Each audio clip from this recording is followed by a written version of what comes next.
Picture this, a glitzy hotel lobby in downtown New York, all gold-trimmed chandeliers and polished marble. The kind of place that screams money and power, but underneath, it's hiding a dirty little secret. I'm Marcus Chun, a guy who walked into the Empire Hotel expecting a warm welcome, only to get slapped with cold, hard prejudice. My name might not mean much to you, but in some circles, it carries weight billions, actually, and yet, there I was, standing in that lobby, feeling like I didn't belong, all because I dared to speak Mandarin.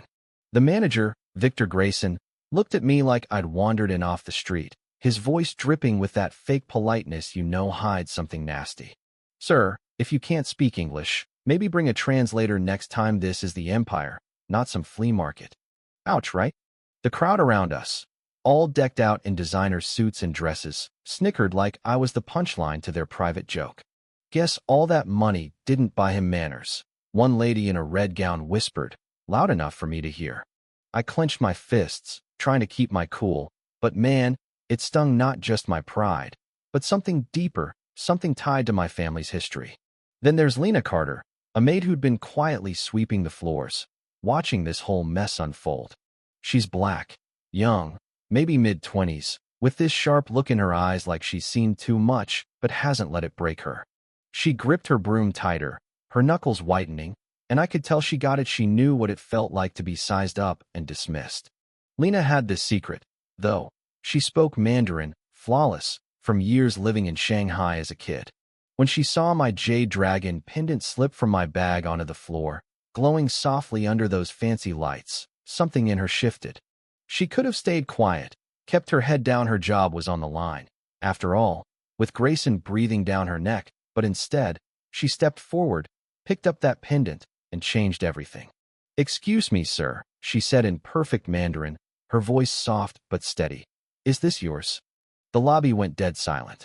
Grayson's jaw practically hit the floor, and I just stared, stunned, like I'd found an ally in a war I didn't know I was fighting. "You speak Chinese?" I asked, my voice cracking with hope. She nodded, calm as anything. "Lived in Shanghai for 3 years. I know what it's like to feel lost in a place that doesn't want you." Right then, I knew she wasn't just a maid, she was my lifeline. Grayson wasn't having it. He stormed over, his face all tight and mean. "Lena, I don't pay you to play interpreter. Get back to work." His words were like a whip, but I wasn't about to let her take that hit alone. I stepped up, my voice louder than I meant it to be. "She's helping me, Victor, and I trust her more than anyone in this overpriced dump." The crowd gasped, and Grayson's eyes turned to ice. "Mr. Chun," he sneered, "your room's not ready until tomorrow. Maybe try a motel that suits your situation." That was it. The gloves were off. I wasn't just fighting for a room anymore. I was fighting for my family's legacy, for the land this hotel was built on, stolen from my grandmother, Maid Chun, back in the 50s by Grayson's crooked ancestors. See, that jade dragon pendant? It wasn't just jewelry, it was proof, a key to a hidden room in the hotel my grandmother designed, a place she called the Dragon Vault. Lena and I found it late one night, tucked behind a wall with a tiny dragon carving. When we pressed the pendant against it, a door clicked open, revealing dusty files, blueprints, and a letter from Victor's grandfather, confessing how he'd conned my family out of their land. My heart raced as I read it, each word a piece of the truth I'd spent years chasing. Lena's eyes were wide, but she didn't flinch. "We've got him now, Marcus," she whispered, and I believed her. But Grayson wasn't going down easy. He had spies everywhere, and by morning, those files were gone, snatched from my room while I slept. I was livid, ready to tear the place apart, but Lena stayed calm, pulling in a security guard named Jamal who'd seen Grayson hand off a bag to some shady guys in the alley. "I couldn't stay quiet," Jamal said, his voice shaky but firm. "Grayson's covering something big." That's when we knew this wasn't just about me or Lena, it was a battle against a man who'd do anything to protect his family's dirty empire. We had to move fast. Lena called her mom's old friend, Clara Wong, who ran a historical society in Chinatown, and a reporter, Mia Torres, who lived for exposing creeps like Grayson.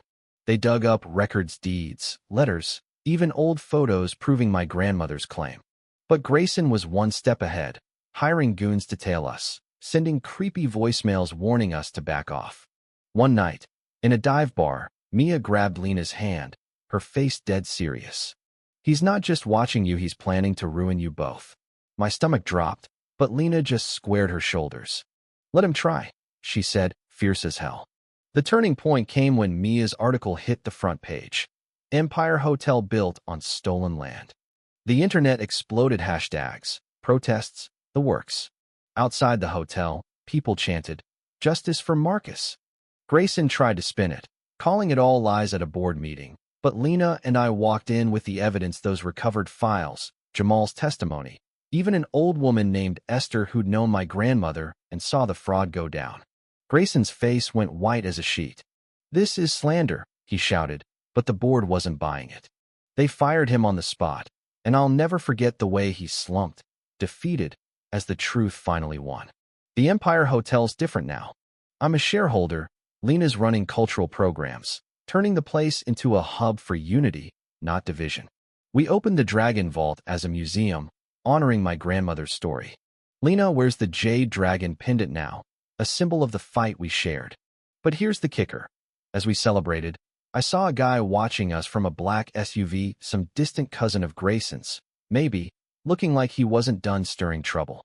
Lena felt it too, her hand brushing the pendant. "This isn't over, is it?" she asked. I just smiled. "Whatever comes, we'll handle it together." So what do you think? Was Grayson just a product of his family's greed, or was he the real villain? Drop a comment. Tell me your take on justice, truth, or even a time you had to stand up for what's right. Hit that like button, share this story, and let's keep this conversation going.